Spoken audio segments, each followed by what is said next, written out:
Today's episode is being brought to you by Diesel Fuel Prints. Diesel Fuel has been printing my stickers for about 20 years now. He's been in the business since 1991, and he is the highest quality weatherproof stickers you can get anywhere.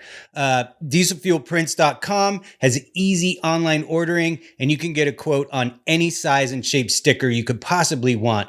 Full color printing, as well as black and white printing starting as low as $25 for 125 pieces. Shipping's always free, and you can check that out at dieselfuelprints.com. And at checkout, if you use the discount code AWP2021, my listeners will get 10% off of their order. So yeah, check it out. Today's episode is sponsored by badmoonstudios.com, the fine art prints of Flynn Prejean. Flynn offers prints of your favorite bands such as Misfits, Danzig, Reverend Horton Heat, and Motorhead. Movie posters including Universal horror classics like The Mummy and Dracula. Fine art prints of your favorite music icons like Willie Nelson, Jimi Hendrix, Lennon, and Zappa. Bad Moon Studios also offers printing services, so make sure to check that out if you're an artist in need of printing. Badmoonstudios.com is offering a 15% discount to listeners of my show when they check out with the promo code whatever. Check out badmoonstudios.com for the best in rock art for your walls. Hey everybody, welcome back to the Anyway Whatever podcast. I'm your host, Mike Fisher, and today's guest is Daniel Hall of Ridingeasy Records. Ridingeasy is a label that I love. They, primarily put out doom and stoner rock, stoner metal bands, which is, if you listen to this show, that's a big part of what I listen to. Daniel was a really cool guy. I'm happy that he decided to come on. His label's fantastic. And it's, another one of those people who lives in LA who somehow I managed to have never met in person, but cool to sit and talk with them. I think you guys are going to dig this one. As always, if you are watching on YouTube, hit subscribe, click the bell to get updates, and give us a like. I found out recently that the likes really matter. So please give us a like if you like what's going on here. It helps YouTube understand that people want to see content like this, and it will help better adjust us in the YouTube referral videos on the sidebar there. Super helpful for us to get likes. If you are listening to the podcast version, please go ahead and give us a review wherever it is you get your podcast content. That stuff is super important, as well as the YouTube stuff. And, we have a Patreon account now. So if you want to subscribe to the Patreon, it is a very big help to the show. All the support we get is unbelievable. And, I'm very thankful that people like the show. And of course, we have merch, button stickers, stuff like that. The link below in the description, and t-shirts through Warlord Clothing. Also a link in the description down below. And if you want to know all the gear that I use to make this podcast, you can find links to that also down below. So here we go. Daniel Hall of Ridingeasy Records.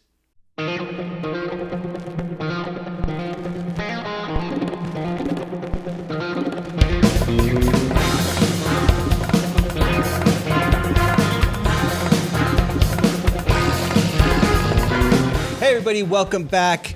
I'm your host, Mike Fisher, and today's guest is Daniel Hall of Ridingeasy Records. What's up, dude? How are you?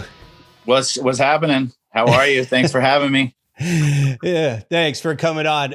It's funny because we were talking. We both live in Southern California, and we're not too terribly far from each other. But it's like January, and it's like 85 degrees, and so we're both like sweating our balls off, getting ready to do this. But I like everybody to get their social media shout outs right up front. It's in case people don't listen to the end. So where can people find Ridingeasy Records and any other stuff you have going on? Ridingeasy Records, ridingeasyrex.com, and on Instagram at Easy Rider Record. And we could talk about why it's Easy Rider Record versus Ridingeasy Record if you want to. But and then on Facebook or whatever. Anyways, yeah. But that's where it's at. Ridingeasyrex.com. And if you like car stuff, my Instagram is at Lights Camera Car. Yeah. we're going to talk about car stuff for sure. There's no way around that. So from the label, I think the way that me and you are friends on social media, and we chat on Facebook and stuff all the time. And I think we may have met briefly in real life at some point, but I think the way I found you, I hit you up for a friend request because I had read something about your record label and how you started it and how you run it and stuff like that. And I was like, me and this dude have got to be, we got to be friends. It's like totally like your philosophy on how you did it was super awesome. So when did you start the label? In 2013, it was, I had a job. I really had a job. I was working for a marketing company and I was, my job was music director at that company. I was handling the biggest client we had was Scion. And it was when Scion had a lot of money to pump into music. I mean, across the board. But this was supposed to be my weekend golf game for fun. Press 200, 300, limited pressings of things to trade with other nerd collectors like myself. And, it really, really had no intention of ever doing what it ever did. Like, I mean, not that it couldn't see it happening. It's just like, I didn't start out. That was never the reason. Right. So, but yeah, I started in 2013 and here we are now. We're on catalog number 136. Wow. So, and those are all albums. So, and a lot more in the can.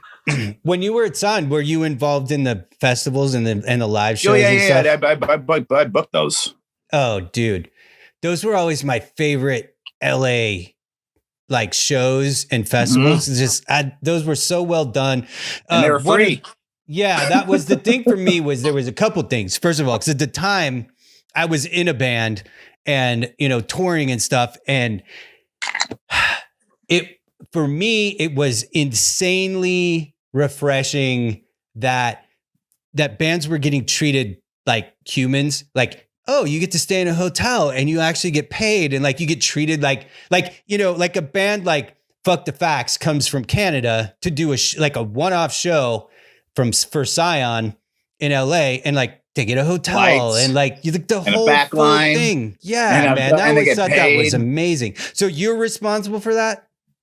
Yes. I can't take full responsibility. Obviously, it takes a team of people to make all of those wonderful things happen and make it so that when the band does get off the plane, that there's a car there waiting for them and there's fucking, and there's people at the show. And, I had the pleasure of working with a very great team of people, but yes, I was the person in charge I didn't work at Scion, but I worked at the agency and I was the music person. So yes. And that's one of the reasons why, like with the Scion AV label as well, like I looked after all of that stuff I was already doing all of that. And the reason that the label started was because bands were coming across my desk, like a band like Salem's Pot, which is the first band that I put out. Dude, they had 70 fucking Facebook fans and they like had naked chicks on their artwork and like, sorry, Scion's not going to pay for that shit. Like they ain't getting involved, dude. But that doesn't mean that it shouldn't get pressed.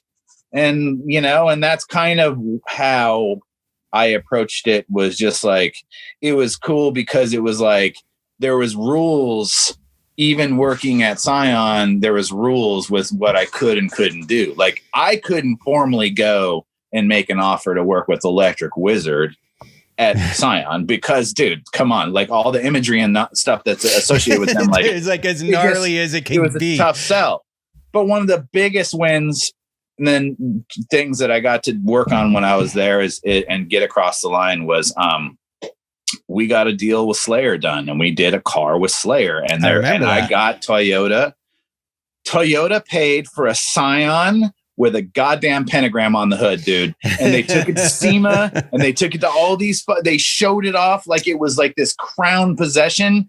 And that to me was like, sorry, dude, like what else? Like Toyota did a car with it. Like that's such a massive fucking deal. Like if Jerry Falwell found out or one of those guys found out that Toyota was working with and doing a car with a pentagram, like they could lose thousands of Christian, you know what I'm saying? Like, right. Yeah. like, totally. That is the one that I think they're the biggest automotive maker on earth. And so, yeah, it's a pretty decent sized risk, but at the same time, for a company that big, they can take a risk. Cause I mean, the worst thing that can happen is they can, they have enough people to like fix that problem. Sure, of course. No, and nonetheless. But yeah, so that was the label literally started because the day job wouldn't have some of the things that I wanted to do. Which is okay. You know what I mean? Like, yeah, no, that's awesome, dude. I'm so stoked that like I'm finally getting to meet the person who I held in such high regard for doing all those things. Cause I was in a lot of hotel rooms on Scion's dime during that time, partying with my friends, and I was like, this is like, that's fantastic. I mean, so dude, awesome. I can't even take I was lucky enough to spend their money. The real genius behind all of that happens to be my wife, and her name is Jerry Yoshizu. She was the person at Scion who made all of that happen. Oh, nice. That's awesome. Yes. Well, say thank you to her for me too. Yeah. I told her I was going to be on your podcast. She's like, well, how come he doesn't want to have me on his podcast? I was like, I'm sure he does. I want to have everybody on here. If they're doing something cool, I want to have them on. So I'll get her email from you when we're done, and I'll get her on too. Sure. So the label, okay. So 2013. Yes. And I know for me personally, you have two bands on your label that are like in my like bands that I absolutely love list, which is like Electric Citizen and Monolord are two bands that I listen to a lot. Like I listen to Monolord like probably more than I ought to. I mean, I love that band. They're so good. No such thing, dude. I know. Which, by the way, they have a new song out today. Did you hear it? I did not. I didn't know they had a new song, and I'm going to put it on this week's playlist. Yeah, it's called I'm Staying Home. How fitting. Yeah, like every week I make a Spotify playlist of whatever I listen to in the art studio during the week, and that'll go on for sure. Fantastic. It's funny. Thomas and I met on Instagram right when I had launched the label. And he said, hey, I'm recording a record right now with some friends, and I'm going to send it to you. And I said, yeah, cool. I'm in, dude. Like, I can't wait, And they sent me the demo for Empress Rising. I just told them like right away, I said, I'm in 100%. Let me know when the record's done and we'll fucking blow it out, dude. Like, blow it out, whatever. But no, I mean, I said, I really want to work with you guys, and I think it would be cool. And this is what I want to do. And when the name of the album was called Empress Rising, we had just been doing some work with an artist named Nick Dudikovic in Canada. And I said, I got a guy who I think would be a really good guy to draw the Empress. And he came up with this kind of idea and sketch and what we were going to do, and have flies flying around her face and shit, and like make it look like, and it was like, yeah, man, that's it. And he took it to the next level. Like, he fucking hand painted the whole thing is, I mean, like, he really, it was a special, you know what I mean? Like, everything lined up, the visual really did fit the music, and it was a fucking home run, dude. Like, Yeah, that band is so good, dude. Their record Rust is it's of the last 5 years. I'm sure that's probably got to be one of my most listened to records for sure. That's cool, man. That's fantastic. And Electric Citizen is the same thing, very fortunate to meet them all early on. I mean, it's the same thing. We got killer art, and I mean, the whole deal was it just kind of fell in place. It just, they're from Ohio. Are they from Ohio? Cincinnati. Yeah, that's what I thought. Yeah, they're super good. They're like one of those ones in the last few years that I'm like, when I first heard them, I was like, yeah, dude, like, there's not enough bands that sound like this band.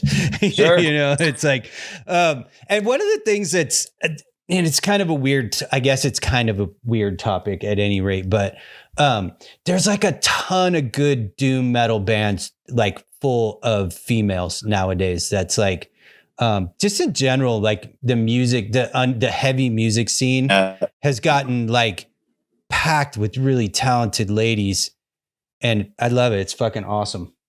What can you tell me that question one more time, because it froze? Oh, sorry.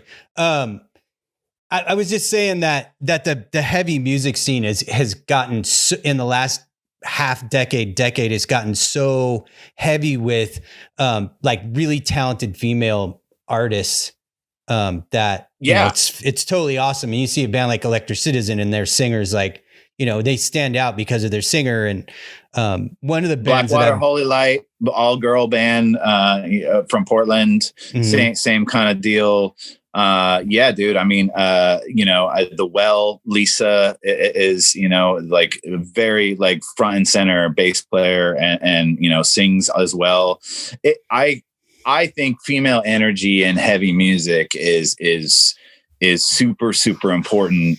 Agreed. It's something that, I don't necessarily think I do it on purpose. Like, but I do tend to, definitely tend to vibe a lot when there's at least some sort of female input in the band. Because at least with the doom stuff, because I feel like if not, then it just turns into a bunch of fat fucks with beards, and like it's like it just the whole thing just feels fucking like dumpy and lame, dude. Like it's not, and it doesn't need to be that. You know what I mean? Like it's like that's cool if that's, you know, but like I actually try to run from the word doom because of the then lame like internet connotations, and like the people on message boards, when it has doom in their name, they're always the worst people, it seems like.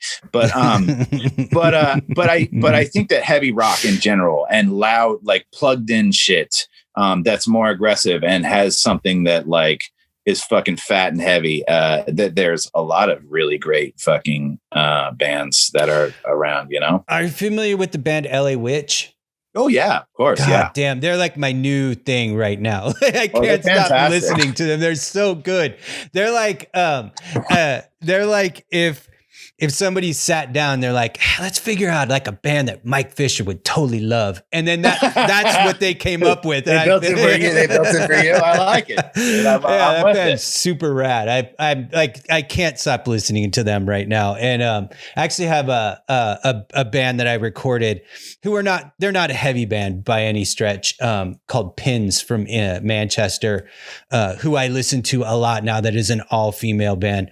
So yeah, it's like I think that is a thing that is well overdue. It's kind of the same thing with the skateboard industry. Like the world of skateboarding has been like completely packed full of like just ripper female skaters, you know? And that's like, you know, I've been a skateboarder literally for 40 years. And so forever it was like there was one or two, you know, and then sometimes you'd go to a spot and there'd be a girl who was pretty good. And then in the last 5 or 10 years, it's like, oh my God, where did this come from? And it's like, I love it. Absolutely love it. I absolutely love it. I think it's cool, man. I mean, look, there's been a stigma put on action sports.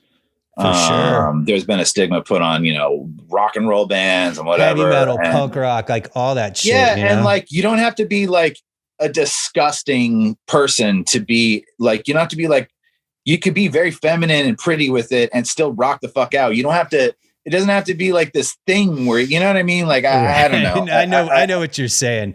Yeah. Like, I think that sometimes you see, and I don't mean this in a derogatory way, that I think that there's been an environment previously that was so duded out that sometimes women would take on the duded out persona just as a way to deal with that energy.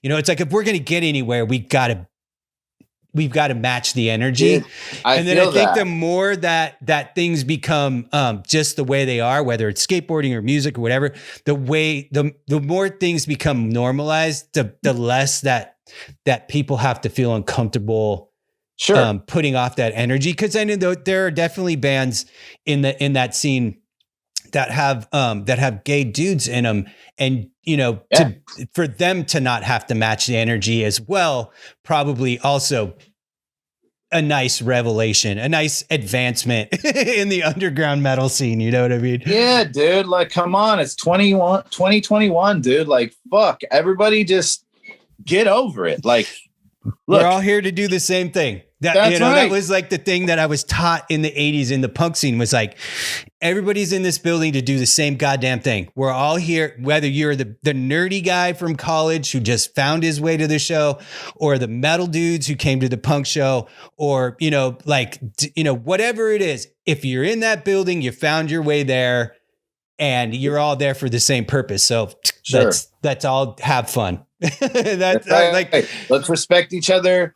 Let's celebrate each other's wins. Like, I mean, when I started the label, there was a lot of other smaller kind of just bedroom peon label types that just, they felt like so fucking threatened, because and I just, it was hard for me because, I was like, these are people I thought were like my friends and stuff. But then at a certain point, I was like, well, dude, you guys are playing in like your sandbox is this fucking big. So have fun over there, dude. Like, there's a whole world out here. I like, you know what I mean? Like, this is my, and when, especially when things kicked up a notch and I went from like, oh, I don't have that day job anymore. I left a real day job to fucking crank things up. It was the timing actually couldn't have been better because things were starting to wind down with Silent anyways, so it was just kind of like a real chill transition. And I had, when did you transition to running the label full time? 2015. Oh, okay. So it didn't take very long. That's impressive too. No, it was 2015. And, it was, there was, it just kind of, and I still had a whole ton of goodwill with a lot of people, very fresh on, like, sure. It wasn't necessarily pay to play, but it was like, dude, when you get to be the guy, you make a lot of friends, and I took advantage of that. Not that I overtook advantage. But having access to just people and talking and stuff and saying, hey, what do you suggest for this? Like, I've never even thought about this problem before, but like, I have this issue now. Like, what'd you guys do? Like, just being able to have that and so. Again, man, like, life is such a crazy fucking trip and a deck of cards, and everybody gets dealt a hand, and however you play that hand is, some people get dealt a fucking better hand. I count my lucky stars every day for the lucky things that I've gotten to be able to do, Yeah. There's something to be said for, and this is an absolute, having been involved in the underground music scene as for my livelihood for a long time, there's something to be said for being somebody that somebody wants to work with. It can very easily be somebody who people don't want to work with. And so, like, if you're trying to be like, I approach everything like, oh, this person's just going to be my friend forever. Like, regardless of what the work is, like if I have get a good vibe about somebody right away, well, then there's a friendship there that becomes some other thing than that. Like, I could count on one hand the amount of people in the metal and punk scene over the years that I was like, I don't want to have anything to do with this fucking person. There's like probably 5 people out of like hundreds of thousands, like touring the United States, touring Europe, doing artwork for bands and multiple labels. And it's like, it's just super rare that people are dicks. And so, I mean, just being able to maximize that viewpoint, I think, is where a lot of people get far. You know what I mean? Yeah. Exactly. Well, yeah. And that's the thing. And I think sometimes what I'm trying to say is, like, you create your own privilege sometimes. Sure. I mean, look, a very wise man once said, if you don't ask, you don't get. So if you don't ask, the answer is always no. That's right. That's right, dude. Shoot or shoot, man. You're gonna take your shot and fucking. I don't know. There's been a lot of things though that I've been really lucky and fortunate and like right place at the right time. But I knew I was going to work in music from when I was young. It was never, you know what I mean? Like it was like 10 years old. Like, I think I figured it out. Yeah. I mean, like I knew I was going to have something to do with music. I didn't really understand how that was going to happen. Sure. But I knew that like one way or another, I was going to be in music, and that's, that's kind of how I had to think about it. But I didn't come. My dad was a pool contractor. He's just middle class, like average Joe, and he didn't know anything about that. I mean, dude, he didn't even fucking have any records. You know what I mean? Like he was one of those. Like so. Yeah, I kind of got bit by the bug by looking through my dad's record collection, like just looking through the 12 inches and looking at the art and being like, art. I want to do that. Whatever this is, that's what I want to do. And then, of course, I came of age right when the CD was happening. And I was like, why did it have to get so small right when I was starting to do it? Sure. Let me ask you, big again. What was an album cover like from an early age that you feel like left a real like that left an impression on you? There was a few. For sure, the Rolling Stones' "Let It Bleed" was like a huge one. Just like that stack of stuff, like cake and a wheel. Like I was fascinated by that when I was a little kid because I didn't understand what they were trying. What am I looking at? Like, it's a cake and I want to eat it, but it's also not a cake and it's a record. Like I didn't understand it, so it literally blew my mind as a little kid. And then I always, and I'm terrible at coming up with facts while I'm talking on camera. There's a Who record, I think it's called Who's Next, where they're peeing on this big monolith. Yeah. I love that cover when I was a little kid. Yeah. And then there was a Steppenwolf record, and I can't remember if it was the one, but it was like, I think it had a bunch of cartoons on it. Maybe there was Mickey Mouse in a war or something. I can't pull up the image right now, but another one of those ones that I just stared at, the Elton John records, like there was like Captain Fantastic. Like, I mean, it was like, I looked at that art and I was like, I couldn't, cause I started drawing when I was like, like literally 2 years old with Sharpie, drew a gigantic dragon on the wall behind our couch. Like my parents walked in and were like, "What are you doing?" And I was like, "Dwan a dragon." And so like it's kind of been my thing my whole life. And then, once I was old enough to start, looking through those records, and I was like, I don't know how the people who did this, but I that's what I want to do. And even like another one that was like a super huge one, when I was a little older and starting to get into music myself was, and again, like Led Zeppelin, the Crashing Blimp. I don't know if it was one or two. It's one. Yeah, it's one.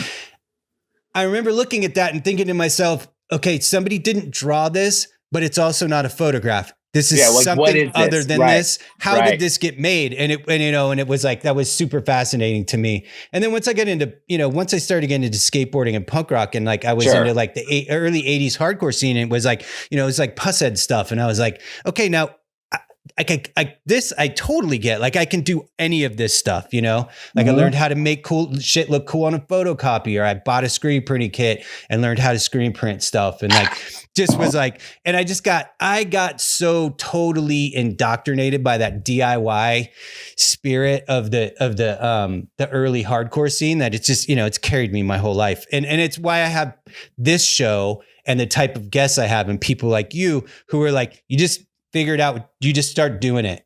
You know what I mean? It's like, I'm going to have a record label, and you start doing it and you figured out how to make it successful. And, that's what my whole life has been. And I love it. Yeah, man. Thanks, dude. I mean, it's a trip.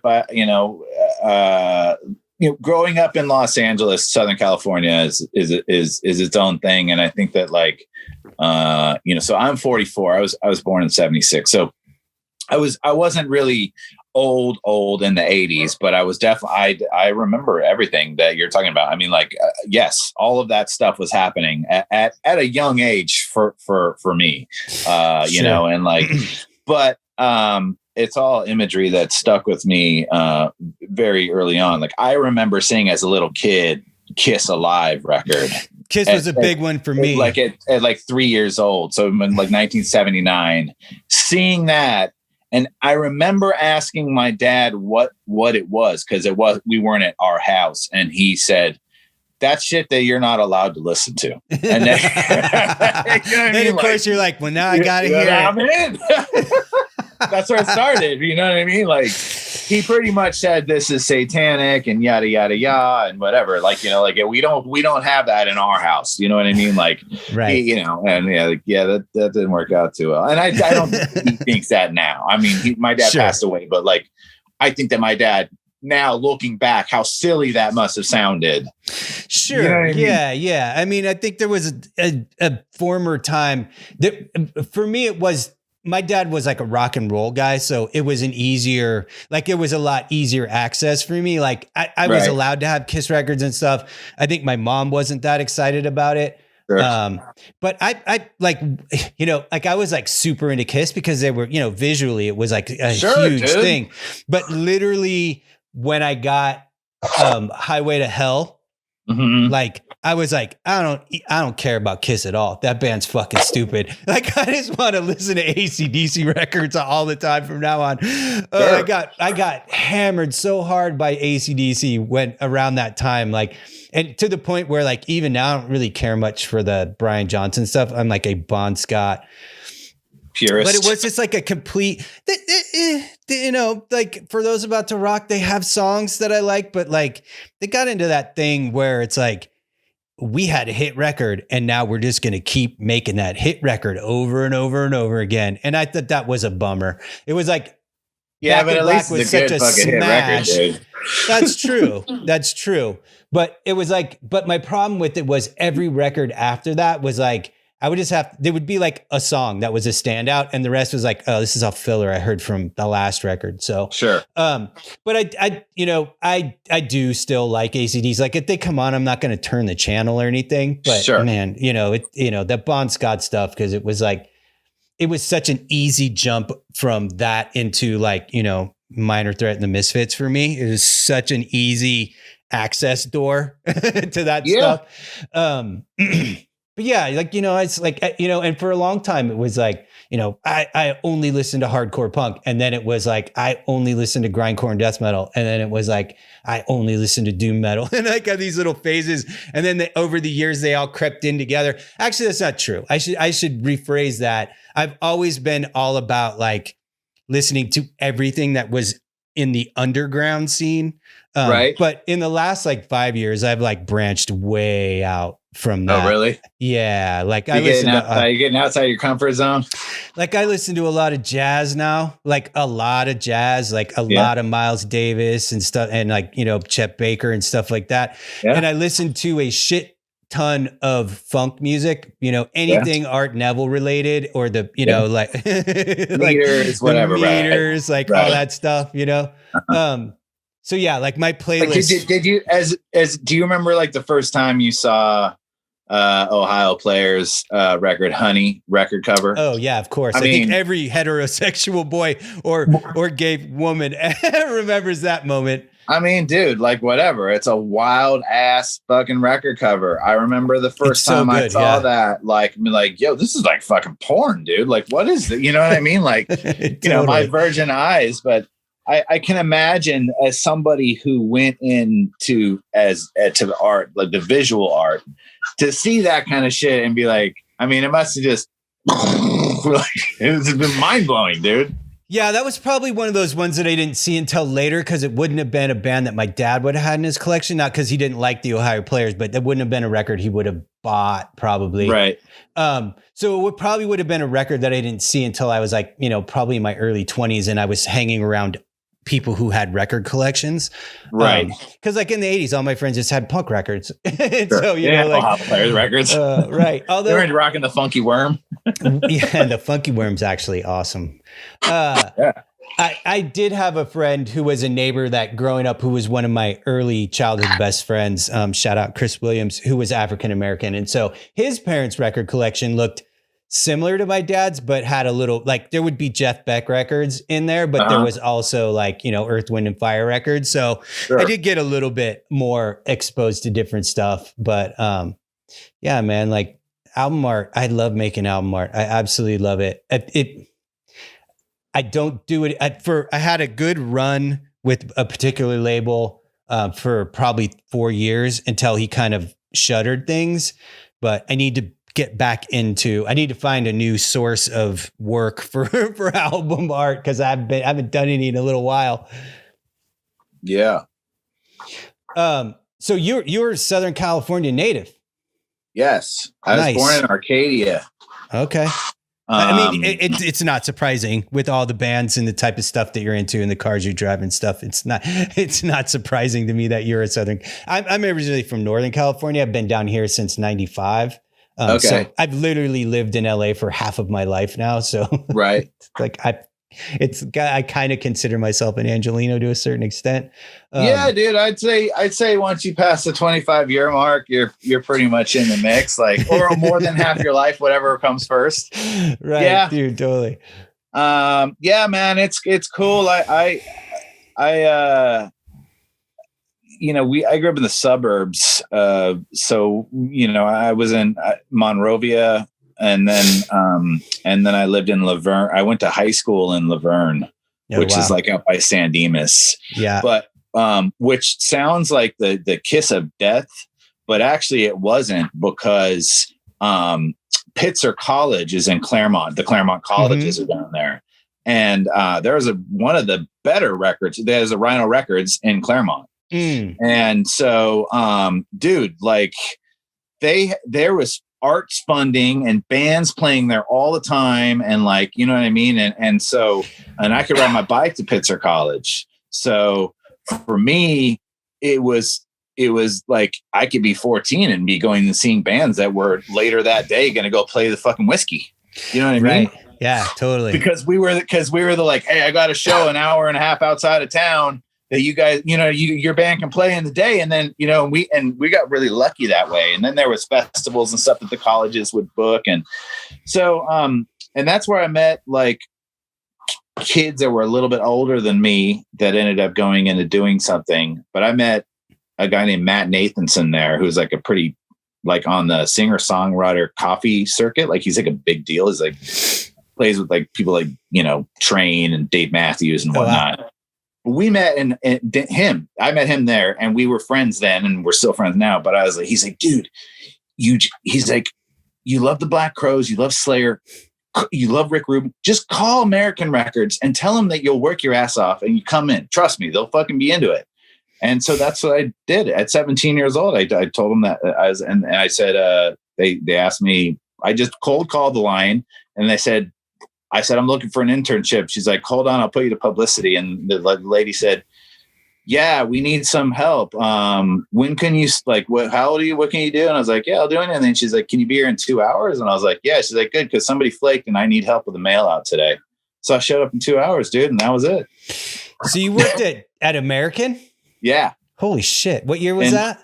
95, 96. Oh, wow. Where were their offices? It was in the K-Rock building. It was when they were with Warner. So Burbank? Oh yeah. Mm-hmm. Oh, okay. Yeah. Because it was basically they were part of WEA, but at that point in time. Okay. And then when they left to go to Sony, the company it went to a skeleton crew, and they were just going to use label services with Columbia and shit. And it was all going West Side basically. And then it disbanded from there. And I ended up going to Artist Direct, like from there as just a lackey, but I was in college, and, you know. Where'd you go to college? I went to Cal State Northridge. It's like 2 miles from here. Yeah. I was a commuter to college, but yeah, radio, television, film with a minor in music industry studies, which I just basically went for that. But you know, you're like, I just want some paper to go along with what I'm already doing. Yeah, I honestly, yeah. I mean, really, you know, I did it to check the box off for my parents, really. Sure, fair enough. And I did it because I knew that if I got my college education, then they couldn't say that I didn't go to college. So I just kind of used it as like, hey man, I'm going to go to this. I'm going to make the best of it. And I did. And then I had to take out student loans to go to college. They weren't, but then my dad did the best thing ever. Like a year after I paid when I graduated, a year and a half after I paid my student loans on time, every time, because I didn't borrow that much money, and it was Cal State Northridge in the 90s. It's not super expensive. It was like $15,000 total. But anyways, I made a year and a half payments. And then he's like, okay, dude, I'm going to cover your loan. And I had you do it this way so you wouldn't borrow more than you actually needed. And so you could learn how to pay something back. But just so you know, if you finished college, I was always intending on paying this fucking loan. That's amazing. I was like, well, thank you very much, sir. I definitely didn't want $15,000 in debt. So that's no way to start your human life. No, but I still paid. He made me like he did. I still did it for 18 months or something. Like he let me feel the pain. He let me, but he also let me feel how much I'm going to appreciate not having to do that. You know what I mean? Your dad sounds like a smart dude. Yeah, he was. In some ways, he was. Broken clock is always right twice a day, right? I feel like that's how all of us feel about our dads. That's right. But no, it's funny. I did learn some good life lessons from him. Yeah, but dude, I bet. I mean, that's the least you can hope for. Like it could be way worse than that. It very well could be. You're absolutely right. Yeah. So did you get your interest in cars from your dad, or is that just your own? No, Southern dude, California? I did not. Because I did from my dad. My dad was a car business guy. He was a repo man, and he had his own repo agency. That was my first full-time job, was as a repo man when I was like, well, it was my first full-time job, shit. But what's that? You guys must have had some cool shit. Yeah. When my dad was running that business, we were able to purchase some cars at prices that you wouldn't necessarily normally be able to get. So yeah, there was a lot of like, buy something and drive it for 6 months and then sell it for way more than we had purchased it for. So yeah, I got to drive some cool shit when I was pretty young. It didn't suck, but I didn't like that job. It wasn't a job for me. I just wanted to draw stuff. And so, I kind of went to animation school and I was in the video game industry. I went to a community college in Northern California that happened to have an amazing animation program that was run by a woman who'd won an Oscar for an animated short. And then I was in the video game industry through that for 15 years until 2010, when I kind of stopped doing that to do, my art free full time. But yeah, so I come from a car family. I'm like dipped from day one into the car world. And it's funny because one of the things that I immediately noticed on your Facebook when we first became friends is I was like, oh, this dude has the exact 3 cars that are my dream cars. Except for your Super B. Your Super B is a year off. I'm a 69 Super B guy because I was born in 69. And so my dad always said, everybody should have a car that came out the year that they were born. That's one of their favorite cars. And that is my all-time favorite car. I do love your car. It's a fantastic. It's just a totally different grill setup is all. It absolutely is, man. And I get it. And it's a very unique, they only made that style front end one time. It didn't do too well. Like it's one of those things that, I think is an acquired taste for some. It's definitely a striking automobile, but it is definitely. But the 69 Cornet Super B, whatever version you got of it, even the motherfucking 4-door is gangster, dude. Like it is really a quintessential American muscle car from that era. It's like it's like that and a Charger, you know what I mean? Those are the two. And I feel like Chargers, dude, don't get me wrong. If I could if I could afford a 1968 Charger, there'd be one sitting in my driveway right now. But you know, like, do you make decisions? And actually, I searched far and wide for my cornet. I decided that I was going to get a 1971, but it had to be black. Is yours an actual Super B or is it a retro? No, it's a cornet. Or it's an RT. It's not a Super B. Yeah, the Super B was like a race package, and it was kind of stripped down. It had bench seating. It didn't have my car is originally a Cornet 500, which is kind of like your dad's version of the Super B. It had nicer interior. The GTX was kind of like that too. That's right. That's what the GTX was to the Roadrunner. Yeah. But yeah, it's so. But my car is like an RT clone. But my main one was that I wanted a black 1970 Coronet with a functioning the Ram Charger hood. So that's not for looks. It actually is functioning. It brings more air into there. What motor is yours having it? 440. It's a 440. It's just a 4-barrel though. It's not the 6-pack. It is. Yeah. It's just a 4-barrel for maybe another couple of days, but like it's at my buddy Daryl's house right now, and I'm doing the fuel injection. Okay. Yeah. Smart. I'm over carbureted life, dude. Like smart really in modern day and age. I totally get it.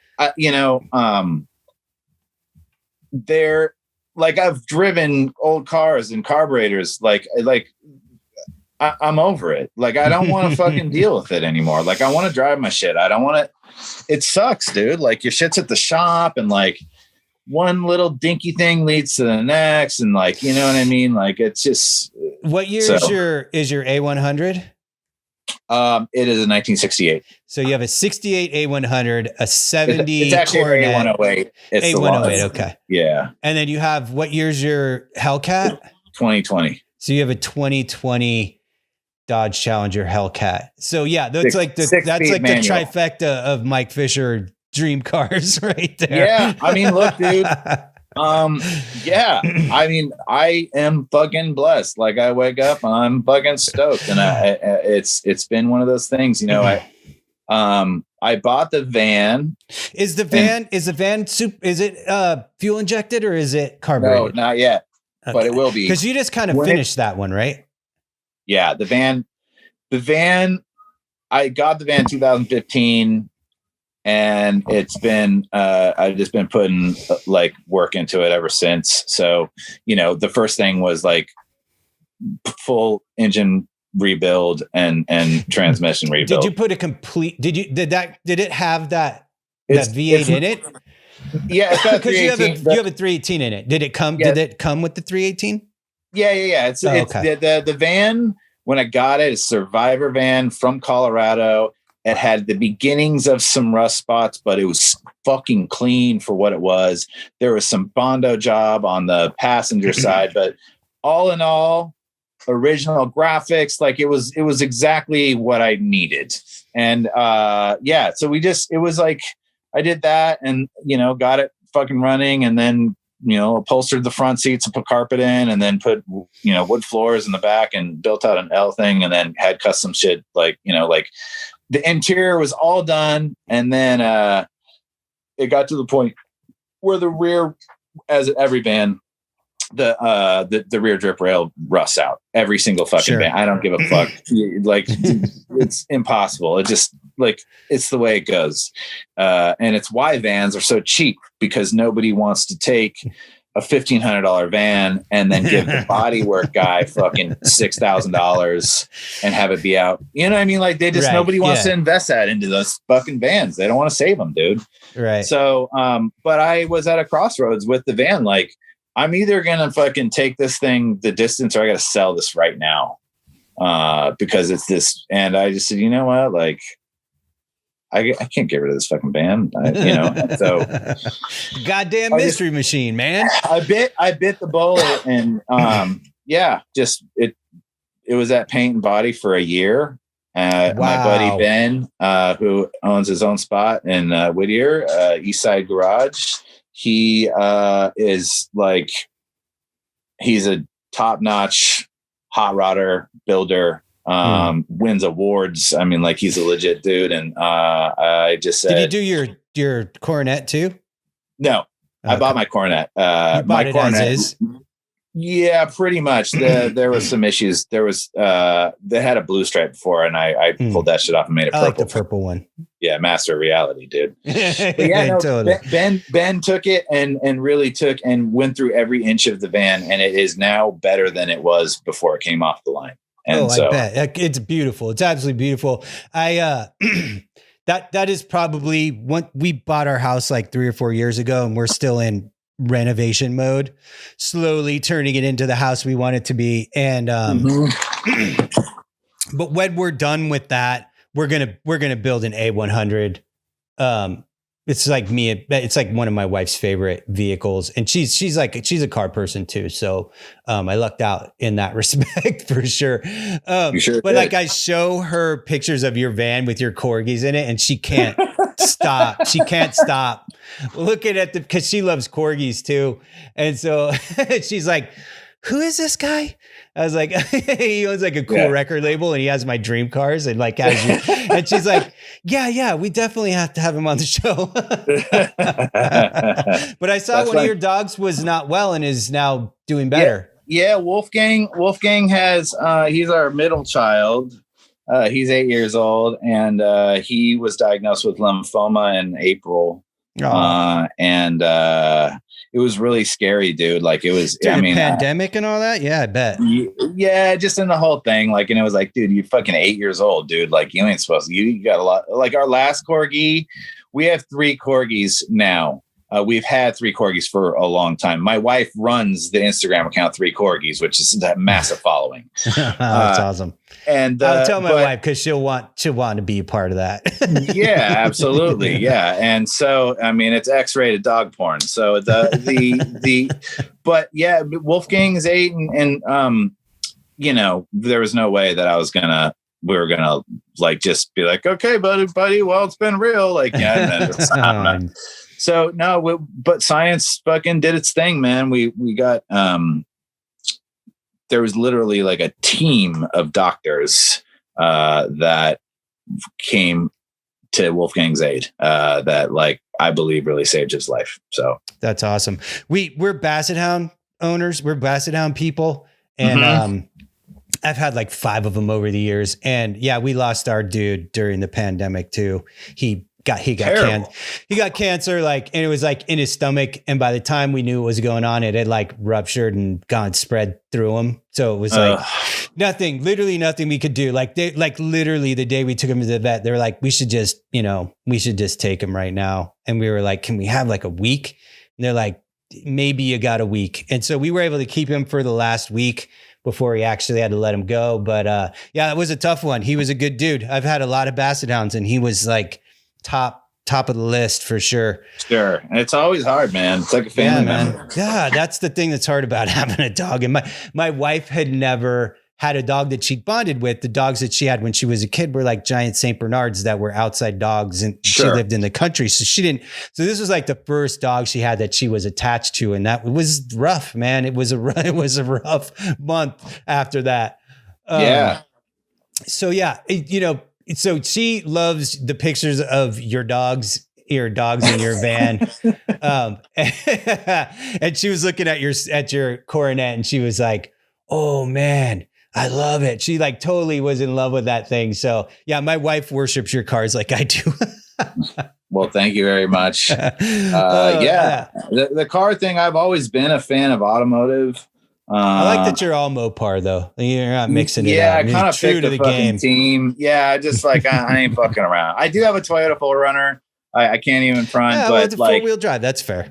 Yeah, but but man, I honestly, I couldn't really ever afford to have cars until the last few years. I mean, like, and there's a few things that happened. My business took off, and my dad died, so I got, you know what I mean. So it was like, right.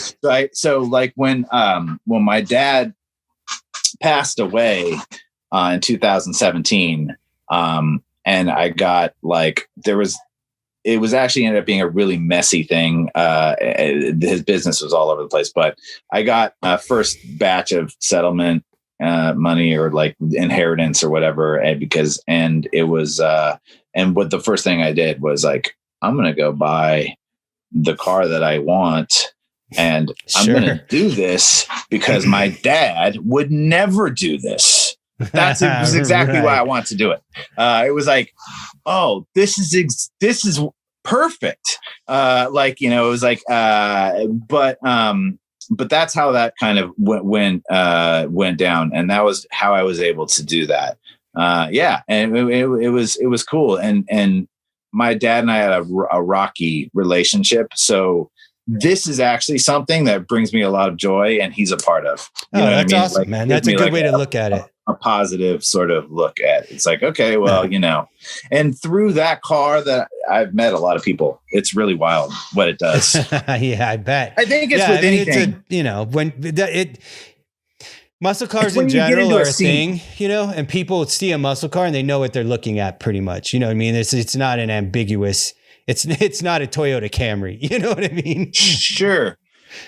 But it's like with art and stuff too, right? Like, it's like, you're into a certain niche of like, you know, artist or whatnot, and then, or scene. And then all of the characters that are involved with that scene or what make it cool. And that's kind of what the Mopar scene is, you know what I mean? And it's the snobbiest bunch. Of course. Yeah. They're the snobbiest. Everything was made in smaller production numbers than all the other makers. That's right. But they also happen to be, in my opinion, best well designed. Yeah, for sure. I'm a Mopar guy. I would not disagree with that. My first car, my dad bought when I was 10 years old, with the understanding that we would rebuild it while I was growing old enough to get my driver's license, and that was a 72 Barracuda. So like, you know, that was, and of course it got totaled when I was in driver's training. So I never actually got to really drive it. I did learn kind of to drive in it. But I never got to like drive it. Right. But yeah, that's a sore subject. But yeah, for me, one of the reasons also why the Super B still holds such a place for me is that, it's the one that got away. In like 96, I was, a friend of mine brought me along to go look at like a 65 Pontiac that he was trying to buy. It was a Grand Prix, and which is definitely also one of the most beautifully designed cars of all time. The Catalina Bonneville, those things are amazing. Absolutely, dude. Pontiac had some ill shit, dude. To look at this car that he wanted to buy, and it turned out that the guy was a movie studio car guy. So he had an entire field of muscle cars, and so I went and looked at the car with them, and it was like he ended up buying it, and then like later that week we were out at the 3 of Clubs in Hollywood, and that dude happened to be there. And we were just, I was like, hey, let me buy you a beer. And I bought him a beer, and we were sitting there shooting the shit. He was older. He was probably in his 50s at the time. This is like 96. And I was like, yeah, man, you have a bunch of really cool cars. And we were just talking car stuff. And I was like, oh, kind of for me, like I really would like to get a 69 Super B at some point. And he's like, well, I got 4 of them. And I was like, what? And he's like, I got 4 of them. And then I got 2 GTXs, and they're all for sale. And I was like, well, I want to, obviously I want to see what you have. He's like, okay, like, you come by the offices. I got them all there in the back lot there. And it was different from the lot. It was like actually right over in West LA, like off on Orange Grove. And, sitting around fun was the exact car that I wanted, the exact dream car.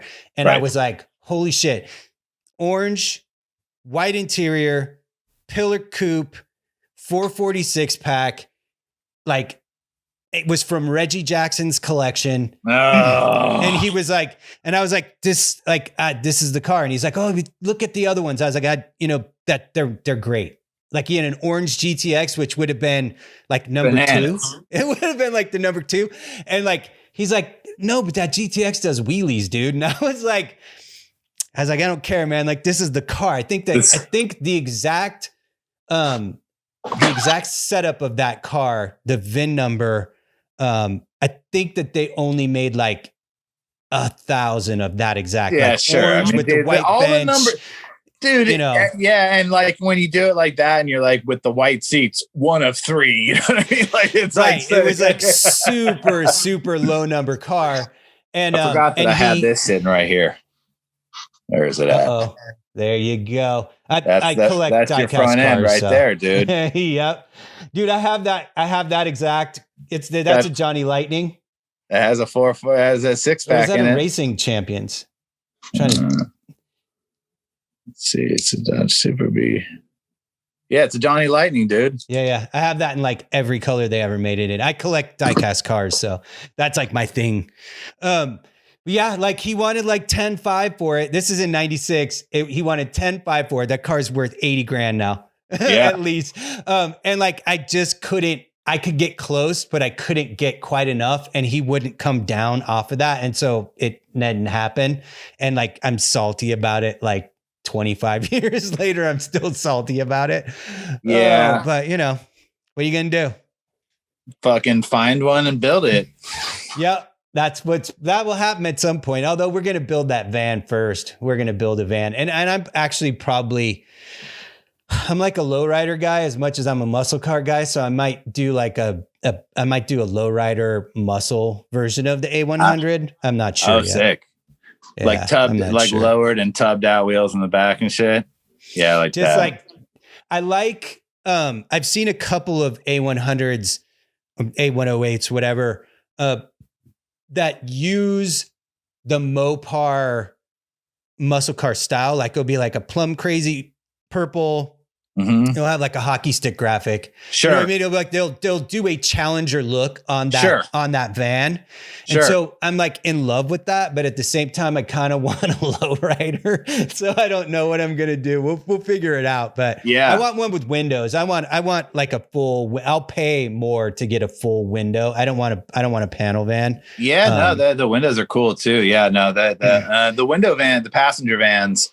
They came with more cool options as well. Like, you know, like you open the door and then like a step folds down and like, yeah, just like cool shit like that. Like it's more vibey. I'm into it. No, I feel you.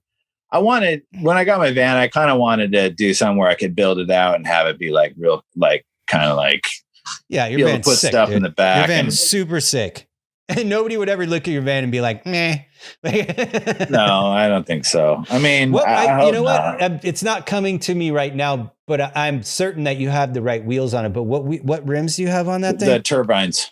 Yeah. That's what I thought. Yeah. On 60s vehicles, man, like the wheels, like if you don't do the wheels right, like I will put you in the shame box. Dude, I mean, like I think I mean, even on even your modern car, dude, like I ran basic ass rims on my 4Runner, like it's just stock rims for like the first like 4 years, like because whatever, like it was just I was driving it to fucking Irvine and back every day. Like I didn't give a fuck.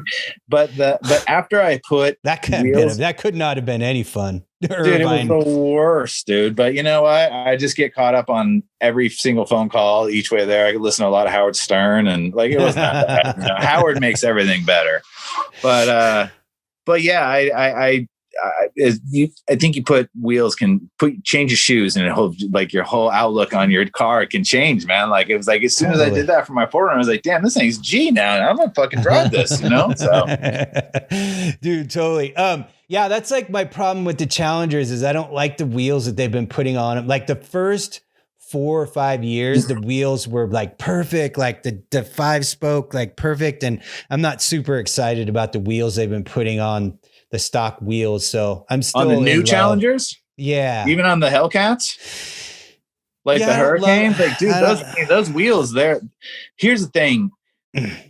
It's a high performance car now. Oh yeah. I understand and I think that you lose, like it's hard to put a dog dish on a high performance car, I think. Sure. Yeah. Those wheels are definitely made to deal with the horsepower that's coming out of that car. There's no two ways about it.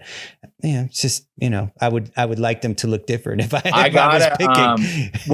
when we finish this up though, I have some mocks with a new Challenger, with dog dishes on it. And it's like the right size wheel, but like it's with a dog dish. Oh, and nice. And so like maybe like one day I'll pop and have them made, but like, dude, it's not like you can go on like rims.com and get like the whole thing, dude. Like it's like you got to make, but yeah, I agree with you. Somebody will do it. Just build cars, dude. But I'm telling you though, I saw you got a Her shifter handle for your Hellcat, which I thought was super sick. Yeah, man, it's like the best $54 upgrade ever. Like, I mean, seriously, like I'm not really that mechanical, but I figured that one out. So it's pretty tight. This is like a win for me. You know what I mean? That's awesome. I love that car. I hope that it's as amazing to drive as I assume it is. Cause just the regular, like I went to the dealership and I drove the year that the Shaker Hood came out, and I can't remember, it was like 14 or 15. 392 Shaker. Yeah, I went and drove that car, and I remember I was it chirps at 80 miles an hour. That car chirps at 80 miles an hour on the freeway. I was like, oh my God, this car goes 0 to 60 in like 4.5 seconds. And that's like something for like a showroom car. And then like, the Hellcat's like 6.6 faster. Like, man, that's gotta be fun. It's a lot of fun, man. It's a scary amount of power. What is the horsepower on that? 717. 717. Jesus Christ. Yeah. And yours is a manual. It's not even like it's automatic. It's a manual. Yeah. Did it take a minute to figure out how to shift that car? No. When you were getting into it? Well, dude, look, I had to order the car because they don't have manuals just sitting around because nobody wants a manual, but they'll make it for you if you ask. So that took 4 months. And then they called me and said, your car is here. You can come and get it. Like no one drove the car except like they literally pulled it up and like, all right, dude, here's your car. Like like no numbers, like all zeros on the odometer. There was like 8 miles on it. Yeah. Cause they run it on the track up there. They have where they put the Hellcats together. It's a special shop. It's in Canada. Oh, wow. And they have a track on site and they run your car and make sure that everything works how it's supposed to. Holy shit. Yeah. It's a whole thing, dude. Like it's actually, considering how the cars are made, it's actually pretty amazing. They're even able to get them out the door for the price that they do. When you think about it, because it's crazy affordable for what you're getting. That's exactly you're getting right. a fucking supercar, dude. for 80 grand or whatever. I mean, dude, I've smoked Ferraris in that car, dude. Oh, like, no question. Like, it's not like it's just funny. Like, it's just like, but no, anyways, the car's a lot of power and it's a scary amount of power. And it actually makes you respect, it makes you respect it. Like, it's like, I don't know if you've been swimming in the ocean before and you get caught on an inside surfing. So yeah. And like on those big days when you think you're far out enough and then like a sleeper just comes rolling through and cleans everything out and you get held under and you're like, holy fuck. Like, it's when you feel that kind of power, it makes you respect the ocean. And I kind of liken it to that. That is a perfect analogy. When the power reminds you how much power you don't have. yeah, totally. And well, yeah, also like understanding that like this is so much power that if I lose control, I'm going to die and maybe kill somebody else. And I don't want to do that. Well, but then on the other side of that equation is when you harness the power properly and it's like and that's what that car is made to do. Yeah, dude. Totally. Big ass perfect analogy with surfing is it's like, it's either going to drown you or you're going to have the best moment of your entire life. That's exactly right. That's exactly right. And I'm not trying to liken it to like, cause dude, like surfing Jaws is way different than driving a Hellcat, but it still gets your blood going. Yeah, no shit. I lived in Hawaii for a while because I have family. And when I was in my early 20s and so I got to surf some proper life affirming situations in my day. I moved back to California, went surfing twice and was like, this fucking sucks. And like haven't surfed since. Really? Yeah. Yeah. I haven't been out in the water. I think I went out in the water. Like, I have two friends who still surf daily, and both of them are like, you got to come out. You got to come out. You got to come out. This week's been fucking banging, dude. I mean, it's just been. I was surprised because like with the wind, are you guys getting wind down where you are? Because this valley is just like, it's like 40 mile an hour winds all day. No, it's really weird. I live in San Pedro, and where I live, the neighborhood that we live in is called South Shore because it's literally facing the ocean, but we're on the Palos Verdes Peninsula, and the way that it sits, we actually face south. So we're kind of on the other side of a hill that kind of blocks any, like, it's weird, but and that's why it gets warmer over by us too. Like it might be, 70 in Redondo and 81 in San Pedro. You know what I mean? So yeah, my kid's mom lives down in San Pedro now. She's a house down there. That's like, it's funny. Like I have lived and worked all over LA, from the Valley to Echo Park, and I worked in Malibu, and I worked in Santa Monica, and like I'm familiar with every single part of Los Angeles, East LA, like everything, South Central. Sure. But I've never spent any time south of El Segundo, down that whole peninsula until you get to Long Beach. Like between Long Beach and like Redondo, I don't know. That's like no man's land to me. It's the only part of LA I don't know. That's okay with me. Less people coming through, more open roads. I urge you though to come down sometime. I'll throw in the fucking Hellcat and I'll show you Palos Verdes Peninsula. And you'll be like, and here's what you're going to say. How the fuck have I slept on this place? That's amazing. Yeah. I mean, I worked in Santa Monica for a long time, and, for a good portion of it, 2 blocks from the beach. Like I worked on Main, like right there. And I worked in Malibu, and we were on PCH. So like, I totally, I'm familiar with all the other beach communities. Yeah. But it's weird. Like, so I lived in Echo Park and Silver Lake. Where'd you live in Echo Park? On Berkeley. Cause I lived on Echo Park Avenue at Park for 8 years. You know where Glendale Boulevard and Echo Park Boulevard get together, and there's that Arco station. Mm-hmm. So I lived 3 blocks up the street from the Arco station. Oh wow. Okay. Yeah. So we were all but neighbors. I lived there. We lived there, and then in 2009, my landlord decided she was going to sell the house because the market was just tanking from 2008.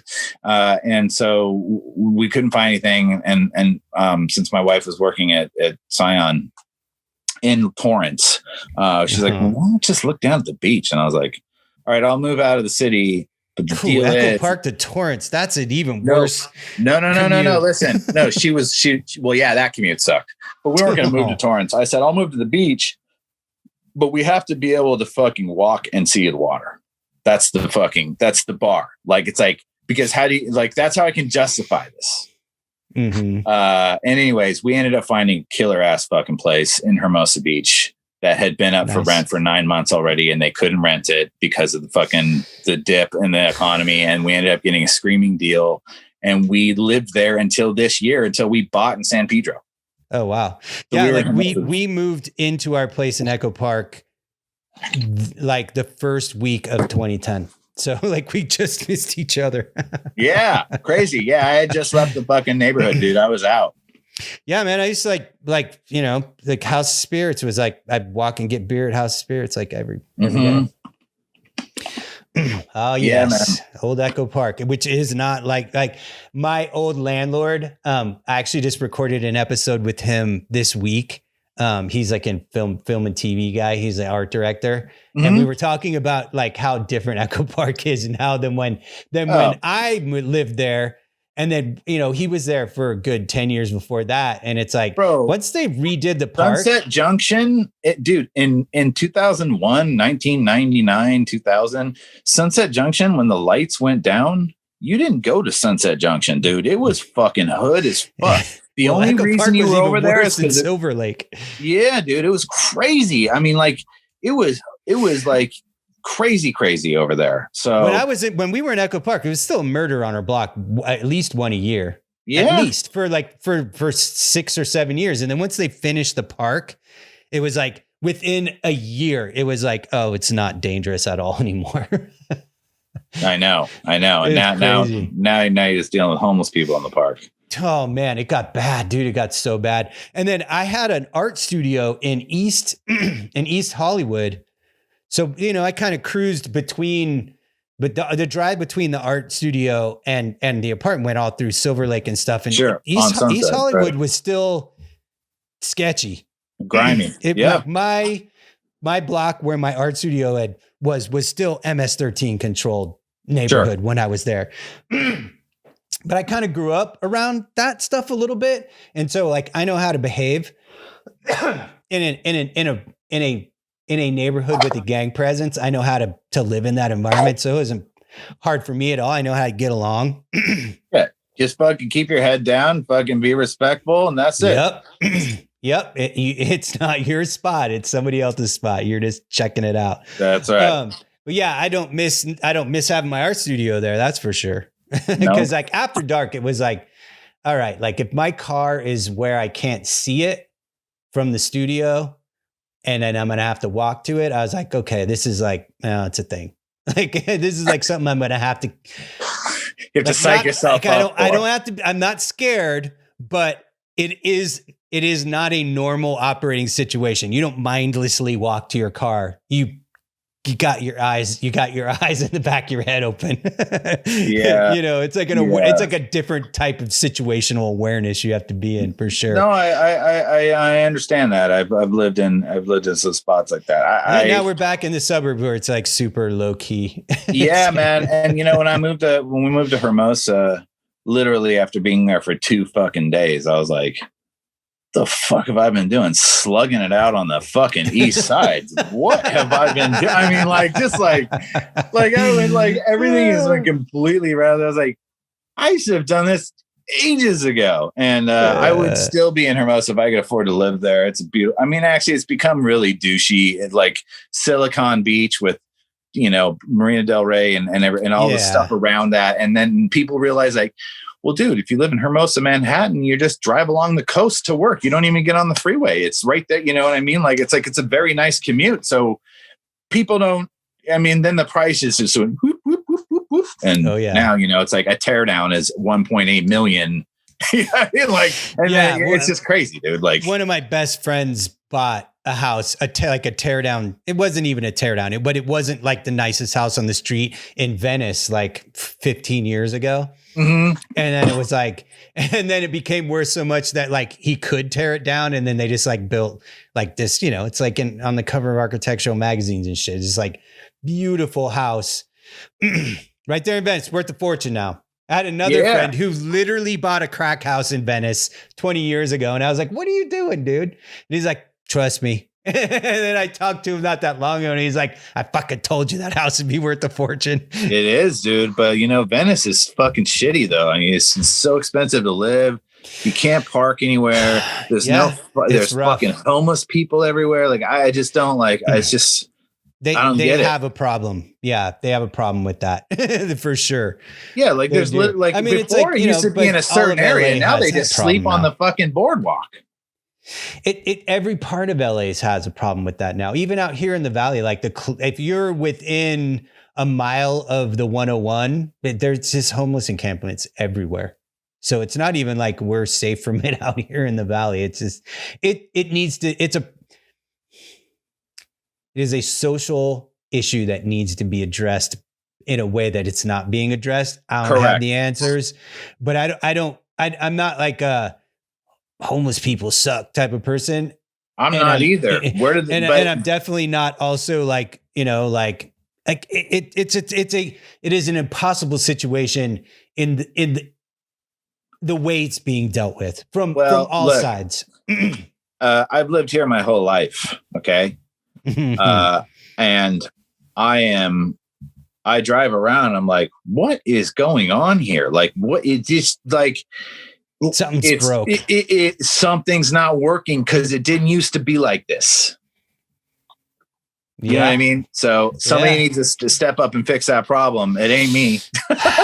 And I'm not like, look, dude, like people are having a rough time right now, but it's crazy. Like it's a wild thing. It was well before this coronavirus. Yes, obviously, but that has not helped it at all. But no, but it's just kicked the can further down the street than a lot of us can even realize. You know, it's going to take something monumental to correct. And it can't be corrected. It's going to take something monumental to ease back the situation to something that can even be managed. You know what I mean? Like, because you will never not have it in Southern California.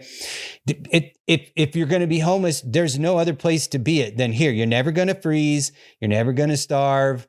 Like, there's just too many resources here by the nature of the city that, like, you know, if I lived in Wisconsin, I would get on a bus and come to California to be homeless here.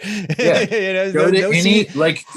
Pretty much, dude. Like anything. I mean, even in San Francisco, the whole coast, just hang out on the coast. You'll be fine.